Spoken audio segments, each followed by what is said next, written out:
Assalamu ala rasulillah wa ala alihi wa ashabihi wa mawalah. Asyhadu an la ilaha illallah wahdahu la syarikalah wa asyhadu anna muhammadan abduhu wa rasuluhu la nabiyya ba'dah.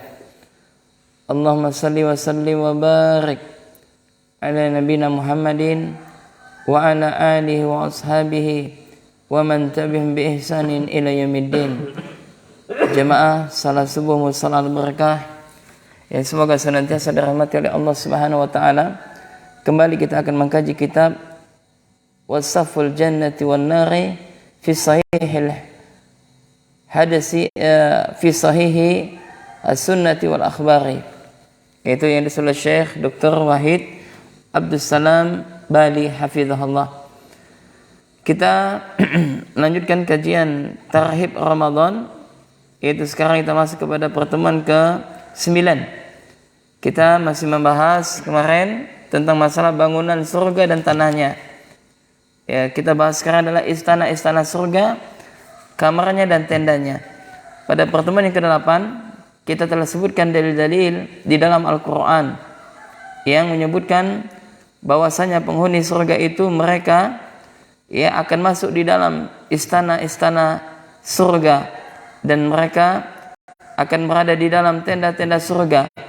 Dan Allah Subhanahu wa taala telah menyebutkan tentang bagaimana mereka disambut dengan sukacita, dan mereka mendapatkan kebahagiaan di dalam surganya Allah Subhanahu wa taala. Kemudian dalil-dalil dari hadis Nabi sallallahu alaihi wasallam, yang pertama adalah hadis yang diriwayatkan oleh Abu Musa Asy'ari radhiyallahu taala anhu, bahwasanya dia meriwayatkan dari Nabi sallallahu alaihi wasallam bahwasanya Nabi sallallahu alaihi wasallam bersabda, kaum mukminin di surga sungguh memiliki sebuah kemah yang terbuat dari sebuah mutiara berongga, tingginya 60 mil. Di dalamnya terdapat istri-istri yang digilir oleh seorang mukmin, tapi satu sama lain tidak saling melihat. Masya Allah ya. Jadi mereka berjima di dalam surga tersebut, digilir oleh satu orang laki-laki. Dia menggilir istri-istrinya dari kalangan bidadari, dan mereka satu sama lain, kata Nabi SAW, tidak dapat melihat. Maksudnya apa? Tidak menyaksikan. Ya, subhanallah. Kemudian jemaah, hadis yang kedua, itu hadis yang ke-31 dari Abu Malik Al-Asy'ari radhiyallahu ta'ala anhu. Dia mengatakan, anna Rasulullah sallallahu alaihi wa ala alihi wasallam, sesungguhnya Nabi sallallahu alaihi wasallam bersabda, inna fil jannati ghurafan yura zahiruha min batiniha. Nabi sallallahu alaihi wasallam menyebutkan sesungguhnya di surga terdapat ghuraf. Ghuraf itu adalah kamar-kamar ya jamaah, yang bagian luarnya terlihat dari dalamnya. Jadi bagian luar itu apa? Nampak, kelihatan dari dalam. Kemudian kata Nabi SAW, wa batinuha min zahiriha, dan bagian dalamnya terlihat dari luarnya. Jadi transparan bahasanya enggak. Jadi nampak, kelihatan. Kemudian kata Nabi SAW, a'addallahu ta'ala liman at'amat ta'am. Nah, surga yang seperti ini adalah disiapkan oleh Allah Subhanahu wa taala bagi siapa saja yang memberi makanan. Jadi siapa saja yang memberikan makanan, maka dia akan diberikan surga yang seperti ini. Yang dari dalam kelihatan dari luarnya, dan dari luar kelihatan dari dalamnya, transparan. Terlebih lagi di bulan Ramadan, maka rajin-rajinlah kita berinfak, menginfakkan harta kita di jalan Allah Subhanahu wa taala. Kemudian itu yang pertama. Kemudian wal an al-kalam wa shalla bil laili wan nasu niyamun. Kemudian kata Nabi SAW, dan surga yang seperti ini adalah diperuntukkan kepada orang yang di dalam berbicara itu lemah lembut, tidak teriak-teriak, tidak dengan membentak. Jadi kalau dia berbicara itu dengan lemah lembut. Ya, dan juga surga yang seperti ini adalah diberikan oleh Allah Subhanahu wa taala kepada orang-orang yang melaksanakan salat malam, orang-orang yang melakukan wasalla bil lail wan nasu niyam, yaitu diberikan kepada mereka orang-orang yang melaksanakan salat malam yang mana manusia ketika itu sedang dalam keadaan tidur. Ya, subhanallah, ini menunjukkan bahwasanya surga itu begitu indah. Ya, di antara keindahan surga adalah bahwasanya orang yang di dalam bisa melihat bisa melihat orang yang ada di luar, dan yang di luar bisa melihat yang ada di dalam. Nah, itu hadis yang ke-32. Kemudian jemaah, hadis yang ke-33 dari Ibnu Abbas meriwayatkan, ya, an Ibnu Abbasin radhiyallahu taala anhuma anna Rasulullah sallallahu alaihi wasallam, ya, dari Nabi sallallahu alaihi wasallam bahwasanya Nabi sallallahu alaihi wasallam bersabda, man bana lillahi masjidan walau kamafhathi qatatin li baydhiha banallahu lahu baitan fil jannah. Subhanallah. Kata Nabi sallallahu alaihi wasallam, ya, barang siapa, ya, siapa saja bana lillahi masjidan, yang membangun masjid karena Allah. Ya, jadi barang siapa yang membangun masjid, ya, karena Allah, yang mana walau ka mafhathi qatatin li baydhiha, meskipun, ya, dia membangun masjid seperti sarang sejenis burung merpati untuk telurnya. Jadi subhanallah, ya, artinya, ya, barang siapa yang membangun masjid meskipun seperti sarang sejenis burung merpati untuk telurnya, ya, meskipun sekecil apapun, ya, dia misalkan menginfakkan hartanya dalam rangka untuk membangun masjid, ya, entah itu termasuk membelikan keramiknya misalkan, ya, termasuk juga musola jemaah, ya, jadi siapapun, ya, kata Nabi SAW, yang membangun masjid karena Allah Subhanahu wa taala, maka balasannya adalah banallahu lahu baitan fil jannah, maka Allah Subhanahu wa taala akan membangunkan baginya yaitu rumah di surga. Subhanallah. Ini adalah motivasi yang disampaikan oleh Nabi sallallahu alaihi wasallam untuk berbuat kebaikan, dan salah satu kebaikan itu adalah membangun masjid. Maka subhanallah, mereka siapapun yang ikut andil, yang menginfakkan, yang misalkan mewakafkan tanahnya untuk mushola ini, atau misalkan yang ikut serta di dalam bahu membahu, ya, berdirinya mushola ini, dan siapapun yang ikut andil, maka mereka mendapatkan pahala, dan salah satu pahala yang terus mengalir meskipun telah wafat. Bukankah Nabi SAW bersabda, idza mata ibnu Adam in qata'anhu amaluh illa min thalath, apabila anak Adam telah meninggal dunia, maka terputuslah seluruh amalnya. Jadi jemaah subhanallah, ya, nanti kalau kita meninggal, maka semua amal kita terputus.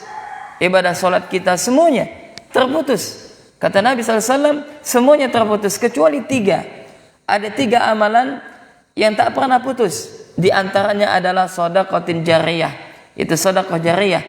Termasuk sedekah jariyah adalah mereka yang membangun masjid atau membangun mushola, atau juga di antaranya adalah wakaf, misalkan buat sumur atau jalan atau yang semisalnya. Maka ini adalah kelebihan yang Allah Subhanahu wa taala berikan kepada mereka yang memiliki harta, dan mereka belanjakan harta mereka di jalan Allah Subhanahu wa taala dan menjadi amal jariyah mereka. Yang dikatakan amal jariyah adalah amalan yang meskipun dia telah wafat, maka pahalanya terus mengalir. Terus sampai kapan? Sampai barang atau yang dia wakafkan itu, yaitu habis atau tidak digunakan lagi oleh kaum muslimin. Subhanallah, ya. Ya, contohnya enak di dunia saja, kalau misalkan orang pensiunan kan enak. Ya, dia tidak kerja, tidak apa-apa, tapi dapat gaji tiap bulan. Ini sekilas contoh di dunia. Ya, mereka yang mana mendapatkan gaji pensiunan misalkan. Ya, kenapa? Karena gajinya jalan terus. Ya, dia tidak kerja dan yang semisalnya, dan itu sebagai penghormatan kepada mereka yang telah ikut andil terhadap di negeri ini. Ya, bagaimana dengan orang yang telah mati jemaah? Ya, sebagaimana telah kita ketahui bahwasanya orang yang telah mati itu mereka sangat membutuhkan pahala, mereka sangat membutuhkan doa daripada orang yang masih hidup, dan mereka sangat membutuhkan amal kebaikan. Maka tidak ada amal kebaikan yang terus mengalir pahalanya di antara tiga hal tersebut adalah amal jariyah, dan ini adalah keutamaan orang yang berinfak dan sedekah di jalan Allah Subhanahu wa taala. Kemudian ya, hadis berikutnya adalah hadis yang ke-34 dari Ummu Habibah. Ya, dia menceritakan sesungguhnya Nabi SAW bersabda, dia mengatakan, man shalla fil yaumi wa lailati ithnatai wa asyrata rak'atan tatawu'an banallahu lahu baitan fil jannah.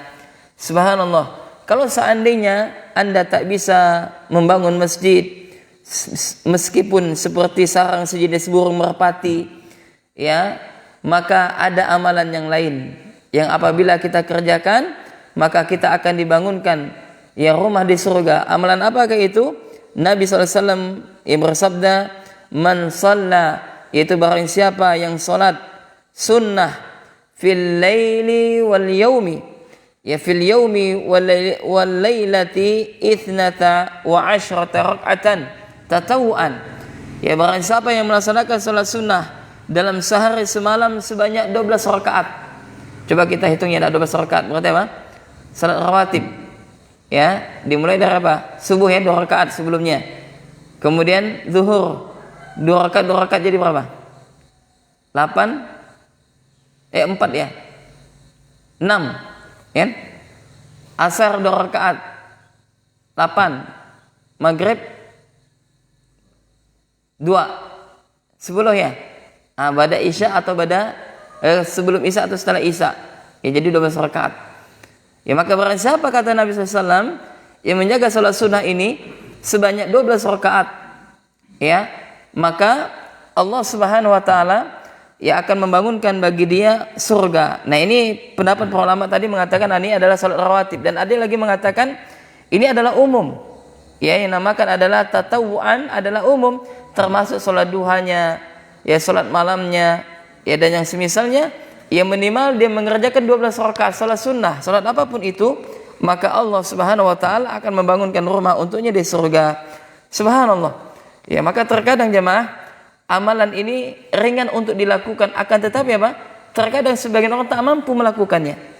Inilah namanya apa? Karunia Allah Subhanahu wa taala yang Allah berikan kepada siapa saja yang Allah kehendaki. Jadi amal soleh ini disebutkan oleh para ulama kita, yang berdasarkan dengan hadis Nabi sallallahu alaihi wasallam, ya adalah bagikan rezeki. Jadi amal soleh ini adalah rezeki jemaah, yang mana Allah memberikan rezeki dunia itu berbeda-beda, tidak satu sama lain. Ada yang Allah luaskan rezekinya dalam berkaitan dengan harta dunia, ada yang Allah pas-paskan, bahkan ada yang Allah Allah berikan dia kekurangan rezeki dan yang semisalnya. Demikian juga dengan amal soleh, ada orang yang dimudahkan untuk apa? Datang pada waktu sebelum azan berkumandang, Allah mudahkan dia. Dan 5 waktu dia sering datang lebih awal, bahkan sebelum muazin mengumandangkan azannya dia datang lebih awal, ya. Nah, dari sini Allah mudahkan dia untuk beramal. Dan ada juga Allah mudahkan apa? Untuk puasa sunnah, tapi tadi dia tidak Allah mudahkan, ya, dia rajin puasa sunnah, ya, tapi untuk datang lebih awal dia tidak Allah berikan dia kemampuan. Ya, ada juga yang Allah berikan apa? Kemampuan apa? Untuk membaca Al-Quran, mudah dia baca Al-Quran. Tapi kalau dia untuk saum, ya, untuk datang awal, sulit dia. Tapi kalau untuk membaca Al-Quran, masya Allah, ya, ada juga yang Allah mudahkan dia untuk berzikir, dimanapun dia selalu berzikir, lisannya basah, ya, mengingat Allah Subhanahu wa taala di tempat dia kerja, di atas kendaraan, ya, di rumahnya, di kasurnya, ya, maka dia mengingat Allah Subhanahu wa taala. Tapi untuk datang lebih awal mungkin, ya, atau untuk berpuasa atau untuk membaca Al-Quran, Allah sulit apa? Allah tidak memberikan dia untuk kemudahan, ya, terasa berat bagi dia. Ada juga yang Allah mudahkan untuk berinfak. Ya, kalau untuk berinfak sedekah, masya Allah, ya, dia paling terdepan. Dia bahkan menginfakkan setengah daripada hartanya. Nah, ini disebutkan oleh para ulama, ini adalah amal-amal soleh yang dilakukan oleh manusia, oleh anak Adam, oleh kaum muslimin. Ini adalah bagian rezeki yang telah Allah Subhanahu wa taala berikan setiap manusia. Dan ada Allah mudahkan semuanya. Masya Allah, ya enggak? Ya dia kalau misalkan masalah sholat dia datang lebih awal, masalah puasa dia rajin, masalah berinfak dia rajin, masalah membaca Al-Quran, Masya Allah, tidak pernah tinggal apalagi bulan Ramadan. Ya, dan ada juga orang yang Allah mudahkan semuanya. Ya tergantung apa? Seseorang. Ya makanya kita ya harus berdoa kepada Allah Subhanahu wa taala agar Allah Subhanahu wa taala memberikan kemudahan kepada kita untuk beramal, untuk melakukan amalan-amalan ketaatan, dan begitu banyak pintu-pintu kebaikan. Ya tinggal kita mau tidak kita mengamalkannya. Ya tentu saja Anda tak bisa mengamalkan satu amalan kecuali murni atas pertolongan Allah Subhanahu wa taala. Kalau bukan karena pertolongan Allah, kalau bukan karena bimbingan Allah Subhanahu wa taala, kita tidak bisa beramal dan kita tidak bisa mengangkat kedua tangan kita mengucapkan Allahu Akbar. Ya, ini adalah taufik dan hidayah ketaatan dari Allah Subhanahu wa taala. Kemudian jemaah, hadis yang berikutnya kita selesaikan, 2 hadis lagi. Hadis ke-35 dari Anas radhiyallahu taala anhu, dari Nabi sallallahu alaihi wasallam, ya kita bacakan terjemahannya saja, yaitu bahwasanya Nabi sallallahu alaihi wasallam yang pernah bersabda, "Aku pernah masuk ke dalam surga," kata Nabi. Ternyata ada istana yang terbuat dari emas. Jadi subhanallah, Nabi pernah ya masuk ke dalam surga dan istana surga itu terbuat dari emas.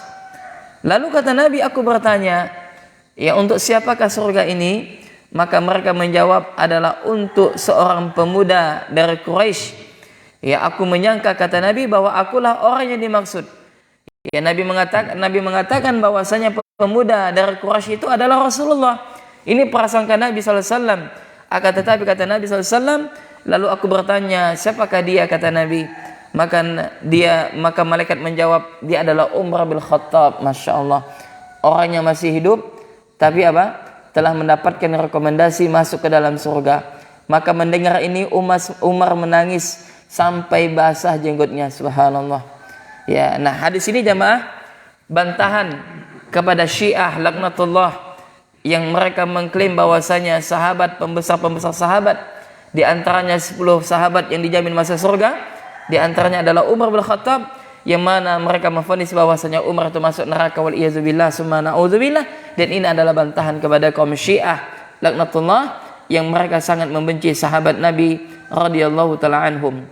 Kemudian dalil yang terakhir, hadis yang terakhir yang disebutkan oleh muallif adalah hadis yang diriwayatkan daripada Abu Sa'id Al-Khudri radhiyallahu taala anhu, ya bahwasanya Nabi sallallahu alaihi wasallam bersabda, ya masyaallah ya. Tadi dari awal kita sampai sekarang sudah berapa kali kita berselawat kepada Nabi. Jadi kalau disebutkan nama Nabi, maka kita berselawat. Maka Nabi sallallahu alaihi wasallam bersabda, "Man shalla alayya salatan." Ya barang siapa yang berselawat kepadaku 1 kali, sallallahu lahu asyran. Maka Allah Subhanahu wa taala berselawat kepada dia 10 kali. Ya maka tadi dari awal sampai sekarang berapa kali kita berselawat? Banyak. Ya subhanallah. Nah inilah keberkahan majelis ilmu. Kenapa? Kalau bukan majelis ilmu mungkin kita tak pernah bersalawat kepada Nabi sallallahu alaihi wasallam. Tapi kalau kita duduk di majelis ilmu, ketika kita mendengarkan nama Nabi sallallahu alaihi wasallam, maka kita bersalawat kepada Nabi. Maka kata Nabi sallallahu alaihi wasallam, jika kaum mukminin sudah bebas dari neraka, maka mereka tertahan di jembatan yang terletak di antara surga dan neraka. Ya dalam hadis yang lain jamaah, nanti kita akan melewati sirat. Sirat itu adalah disebutkan oleh Nabi adalah jenisnya adalah sebagaikan rambut yang dibelah 7 lapis, 7 kali. Pernah lihat rambut enggak? Nah, dibelah menjadi 7 kali. Ya dan setajam pedang. Ini namanya sirat, yaitu titian, jembatan. Maka barang siapa yang selamat daripada sirat tersebut, maka dia masuk surga. Tapi barang siapa tidak selamat, dia terjatuh ke bawah, maka tempatnya di neraka. Dan nanti kita melewati sirat sesuai dengan amal kita masing-masing. Ada yang seperti angin, ya ada yang seperti menghilang, nah gitu. Ada yang seperti kilatan, ada yang seperti kuda, ada yang berlari, ada yang berjalan, dan bahkan ada yang mengesot, ya dari jalan belakang. Nah ada yang merojak selangkah sudah jatuh di bawah. Nah nanti sesuai dengan amalan masing-masing. Maka beramal, ya terlebih lagi di bulan Ramadan, ya di bulan suci Ramadan, bulan yang di dalamnya surga dibukakan dan pintu neraka ditutup dan syaitan diikat. Lalu kata Nabi sallallahu alaihi wasallam, lalu mereka saling menuntut hak yang pernah dizolimi yang berlangsung antara mereka di dunia. Allah musta'an. Jadi orang-orang yang pernah kita zolimi jamaah nanti akan datang kepada kita, mereka akan menuntut haknya untuk dikembalikan, wal iyadzubillah. Maka di dalam sebuah hadis yang lain Nabi menyebutkan, ya, az-zulmun zulumatun yaumul qiyamah. Kezaliman adalah kegelapan pada hari kiamat. Maka hati-hati, apalagi mereka yang membunuh jiwa. Sekarang masya Allah ya, Allah musta'an, begitu banyak sekali pembunuhan. Ada seorang istri, seorang anak, seorang menantu tega membunuh ayahnya. Ya wal iyazubillah, ada seorang anak tega membunuh ayah dan ibunya. Kejadian di Singkawang jamaah bulan-bulan ini, ya sebelum Ramadan, ada seorang anak yang tega membunuh siapa? Ibu dan ayahnya, bayangkan. Ya, dan awalnya difitnahnya. Dikiranya di awalnya difitnahnya dibilang bahwasanya ayahnya yang membunuh ibunya. Habis dibunuh ibunya, ayahnya bunuh diri. Ya, ternyata diusut sama polisi ternyata dia yang otak pelakunya. Dan ini ngeri sekali. Banyak sekali pembunuhan. Ya, yang mana harga seorang jiwa seorang muslim seakan-akan tidak berharga. Padahal apa kata Nabi? Yang hilangnya seluruh dunia ini lebih baik daripada hilangnya nyawa satu seorang muslim. Subhanallah. Dan nanti perkara yang pertama kali diadili oleh Allah Subhanahu wa taala adalah masalah darah. Ya, maka setiap pembunuhan terjadi di dunia, maka dosanya ini mengalir kepada anak Adam. Siapa yang pertama kali melakukan pembunuhan? Qabil, ya, Qabil. Maka dosanya mengalir kepada anak Adam yang pertama kali melakukan pembunuhan. Ya, maka nanti pertama kali akan ditanya oleh Allah Subhanahu wa taala, ya, adalah yang berkaitan dengan masalah pertumpahan darah. Nanti akan diadili oleh Allah. Bahkan dalam sebuah hadis ada seorang yang dia membawa, ya, saudaranya atau membawa kawannya yang mana dia dibunuh ketika di dunia, maka pelakunya dibawa diseret oleh dia jemaah. Maka dihadapkan kepada Allah Subhanahu wa taala, dia mengatakan, "Ya Rabb," katanya, "sesungguhnya si fulan ini telah menumpahkan darahku di dunia. Si fulan ini, wahai Rabb, telah membunuhku ketika di dunia." Maka nanti mereka yang membunuh tersebut, dia akan menyeret orang yang membunuhnya, ya, menyeret pelakunya, dan dihadapkan di hadapan Allah Subhanahu wa taala. Ini berat jemaah. Besar ini urusan masalah darah, apalagi dia membunuh keluarganya, apalagi membunuh ibu dan ayahnya, wal iyadzubillah. Ini luar biasa nih, wal iyadzubillah, ya. Maka kita berlindung kepada Allah Subhanahu wa taala daripada daripada iblis, ya, sifat daripada keburukan ini. Ya, maka kata Nabi sallallahu alaihi wasallam, maka kelak mereka akan datang, ya, pada sirat nanti, ya, pertengahan, ya, antara surga dan neraka. Nanti mereka saling menuntut hak mereka yang pernah mereka zalimi, ya, selama di dunia, hingga setelah mereka dibersihkan, nanti ditimbang, dibalas, ya, dengan amal soleh, dengan amal ketaatan, maka diizinkan kepada mereka masuk ke dalam surga. Demi zat yang jiwa Muhammad berada di tangannya, sungguh seseorang dari kalian lebih tahu tempat tinggalnya di surga daripada tempat tinggalnya di dunia. Subhanallah. Artinya jamaah, nanti kalau kita ditakdirkan oleh Allah, dan itu harapan kita, masuk ke dalam surganya Allah Subhanahu wa taala, maka nanti kita mudah, yaitu menuju ke tempat-tempat kita di surga yang telah Allah tetapkan. Ya, bahkan kita telah mengetahui melebihi tempat tinggal kita di dunia. Ya enggak? Kan misalkan kita tinggal di sini, kan seseorang enggak mungkin dia tersesat, ya enggak? Ya, seseorang itu mustahil dia enggak tahu alamat rumahnya itu di mana, enggak tahu dia. Ya, meskipun dia telah lama melakukan perjalanan merantau misalkan, tapi kalau sudah pulang masih ingat tempatnya di mana, ya enggak? Nah, demikian juga penghuni surga nanti. Ketika mereka masuk ke dalam surga, maka mereka tidak akan tersesat. Mereka mengetahui tempat kedudukan mereka, mereka mengetahui tempat mereka di surga melebihi, ya, melebihi pengetahuan mereka tentang tempat mereka tinggal di dunia. Nah, demikianlah jamaah yang semoga senantiasa dirahmati oleh Allah Subhanahu wa taala, yang berkaitan dengan masalah istana-istana surga, tanah-tanah surga, ya, dan yaitu kamar-kamar surga yang disebutkan oleh Nabi sallallahu alaihi wasallam. Dan insyaallah besok kita akan lanjutkan tentang sungai-sungai dan mata air surga. Ya, nanti mudah-mudahan selesai buku ini, ya, nanti setelah surga dan neraka jamaah. Ya, naam. Kita cukupkan, mudah-mudahan dengan ini memberikan motivasi kepada kita untuk beramal. Ya, walaupun kita mungkin menahan ya rasa letih di dalam beribadah, yang ngantuk-ngantuk kita beribadah kepada Allah, maka balasannya adalah surga Allah Subhanahu wa taala. Nah, masih banyak bab-bab yang mau kita bahas. Ya, kalau di sini ada sekitar 117 halaman. Yang mudah-mudahan nanti selesai dan nanti akan kita bacakan, tidak semuanya, mungkin target kita selama Ramadan ini selesai kitab ini.